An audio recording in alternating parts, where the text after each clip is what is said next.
जय श्री राम। सलमान खुर्शीद द्वारा हिंदुत्व की एक नई परिभाषा बताई गई कि हिंदुत्व और आतंकवादी संगठन अर्थात आईएस और बोको हराम दोनों एक सरीके। यह तुलनात्मक अध्ययन कांग्रेस पार्टी के बहुत बड़े नेता हैं सलमान खुर्शीद, उन्होंने की। अब पता नहीं सलमान खुर्शीद को यह जो अनुभव है हिंदुत्व का उनको कहाँ से मिला। हो सकता है उनके पार्टी के ही जो हिंदू नाम वाले नेता हैं उनके स्वभाव से, उनके आचरण से उनको मिला होगा, क्योंकि स्वयं सलमान खुर्शीद गैर हिंदू है, अर्थात उन्होंने हिंदू घर में जन्म नहीं लिया। तो जब आपने हिंदू धर्म में जन्म नहीं लिया तो फिर आप ये कैसे निर्णय कर सकते हैं किसी दूसरे धर्म के बारे में इतना विश्लेषण करने का। अर्थात आपने कहीं ना कहीं कुछ चीज़ों को देखा होगा, अनुभव किया होगा कि एक आतंकवादी संगठन और उसकी तुलना में हम दूसरे पूरे धर्म को खड़ा कर रहे हैं, तो आपने वो माहौल देखा होगा। अब आपने क्या माहौल देखा होगा मुझे मालूम नहीं, पर यह सलमान खुर्शीद या मणिशंकर अय्यर या दिग्विजय सिंह या कांग्रेस पार्टी के लगभग सभी बड़े नेता, इनका पहली बार का हिंदुत्व पर प्रहार नहीं। यह इनका हिंदुत्व का प्रहार हमेशा से चलता आया और शायद जब तक कांग्रेस पार्टी रहेगी, 2-4-10 साल जो अभी आगे रहेगी, तब तक ये प्रहार हिंदुत्व पर करती ही रहेगी। यह हिंदुत्व पर प्रहार क्यों करते हैं इसका हम बाद में आपको बताएंगे। पहले हिंदुत्व के कुछ मोटे मोटे मैं आपको उदाहरण बताता हूँ। हिंदुत्व के मैं आपको कोई परिभाषा नहीं बताऊंगा कि हिंदू क्या है, हिंदुत्व क्या है, वह सारी चीज़ें छोड़ देते। मैं आपको कुछ मोटे मोटे उदाहरण बताता हूँ। जब आपको किसी सत्यवादी व्यक्ति का, विश्व में सबसे ज़्यादा सत्य बोलने वाले व्यक्ति का आपको उदाहरण देना होता है, तब आप राजा हरिश्चंद्र जी का ही नाम लेते हैं।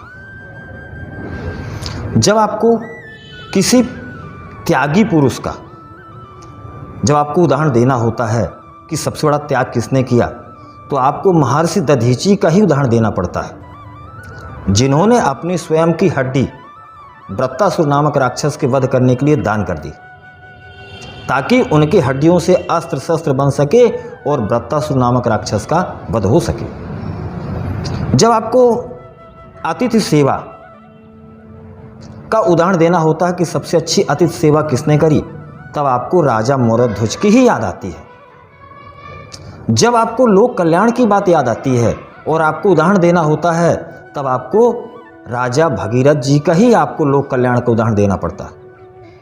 जब आपको पति पत्नी का सबसे सुंदर जोड़ा और सबसे आदर्शवादी जोड़ा जब आपको उदाहरण देना होता है, तो भगवान श्री राम और माता सीता का ही उदाहरण आप देते हैं। जब आपको सेवक का उदाहरण देना होता है कि विश्व में सबसे बेहतरीन सेवक कौन था, तब आप हनुमान जी का ही आप उदाहरण देते हैं। जब आपको मित्रता का उदाहरण देना होता है, तो कृष्ण और सुदामा, राम हनुमान या राम सुग्रीव का ही आप उदाहरण देते हैं। बाकी आपको विश्व में और कोई चीज़ें नहीं मिलती। जब आपको भाई भाई का प्रेम, जब आपको यह उदाहरण देना होता है कि दुनिया में कौन से ऐसे भाई थे जिनका प्रेम अटल रहा, तब आप राम, लक्ष्मण, भरत, शत्रुघ्न का ही उदाहरण देते हैं, जिन्होंने भाई के प्रेम में राजपाट तक को त्याग दिया।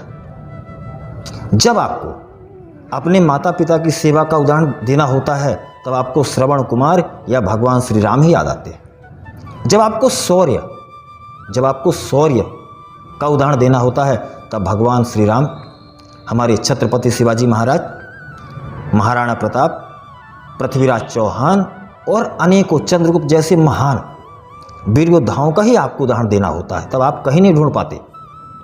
यह है हिंदुत्व। हिंदुत्व यहीं तक नहीं रुकता, हिंदुत्व इससे और आगे भी बढ़ता है। हिंदुत्व प्रकृति प्रेमी है, पशु प्रेमी है। प्रकृति प्रेमी अर्थात सभी पेड़ों की पूजा करने का जो कार्य है वह सिर्फ हिंदू ही करता है। किसी पेड़ को काटने में भरोसा ही नहीं रखता, वह पेड़ को पूजने में, चाहे बट वृक्ष हो, चाहे तुलसी हो, चाहे आम हो, चाहे पीपल हो, चाहे नीम हो, इन सब की पूजा करने का ही कार्य हमेशा हिंदुत्व करता है और उनको लगाने का, उनको बढ़ाने का प्रयास करता है। हिंदुत्व पशु भी प्रेमी है। पशु प्रेमी कैसे? गाय, बैल, शेर, यहाँ तक कि सांप, यहाँ तक कि हमारी चूहा तक, उनको तक को हम पूजते हैं। क्यों पूजते हैं? क्योंकि सर्व भगवान शिव के गले में रहता है। शेर माता दुर्गा की सवारी है। अब जो हमारे भगवान का वाहन होगा उसकी हम हत्या कैसे कर सकते हैं? यह हमारा हिंदुत्व है। और इसी हिंदुत्व की वजह से, हमारे इसी हिंदुत्व की वजह से और हमारे इसी धर्म की ध्वजा जो पताका लहराती है, जो हमारी यश कीर्ति फहरती है, उसका ही सबसे बड़ा डर इन लोगों के दिमाग में हमेशा रहा। अगर हमारे पिता या हमारे पूर्वजों ने अच्छा कार्य किया तो आपको तकलीफ क्या है भाई? आप भी अपने पूर्वजों से कह देते, या नहीं कह पाए तो आप भी किसी के पूर्वज बनने वाले हैं।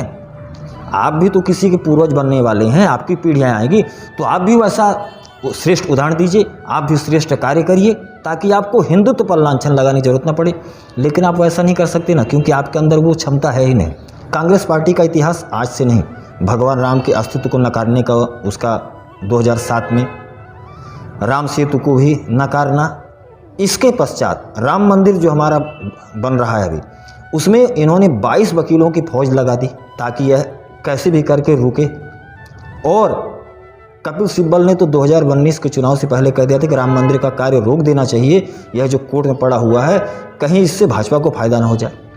किसी राजनीतिक पार्टी से आपकी प्रतिद्वंदता या ईर्षा हम हिंदुओं को इतना तकलीफ देती है। सिर्फ यही तक नहीं है, इनका जो कार्य रहा है हमारे अतीत के, आज से 100 साल पहले, चाहे हमारे वीर सावरकर हों, चाहे हमारे न जाने कितने ऐसे हों, बोस हों, सुभाष चंद्र बोस जी हों, भगत सिंह हों, न जाने कितने ऐसे हमारे इतिहास के नायक रहे हैं जो हिंदुत्व के पुरोधा रहे हैं, उनको इन्होंने हमेशा दबाने का ही प्रयास किया। कितना पीछे जाए इनका। तो इनके पीछे का सिर्फ और सिर्फ मानसिकता यही रही है कि हम कुछ तो कर नहीं पाए, हमारे अंदर वो क्षमता नहीं है, तो क्यों ना जो हिंदुत्व ने अपना शौर्य पताका, अपनी यश कीर्ति फहराई है, तो उसको बदनाम किया जाए। और उसको बदनाम करके हम कहीं न कहीं अपने आप को बड़ा साबित करते जाएं। और यह असंभव है, क्योंकि हमारे पूर्वज बहुत ज्ञानी भी थे और बहुत समझदार भी थे। उनको मालूम था कि आने वाले समय में हमारा जो शौर्य है उस पर कहीं न कहीं अतिक्रमण होगा। इसलिए उन्होंने सारी की सारी चीज़ों को वेदों के, पुराणों के, उपनिषद के माध्यम से उन्होंने सब कुछ उसको क्रमबद्ध कर दिया और हम सब लोगों के पास तक पहुंचा दिया, और आज भी आगे वो पहुंचता रहेगा।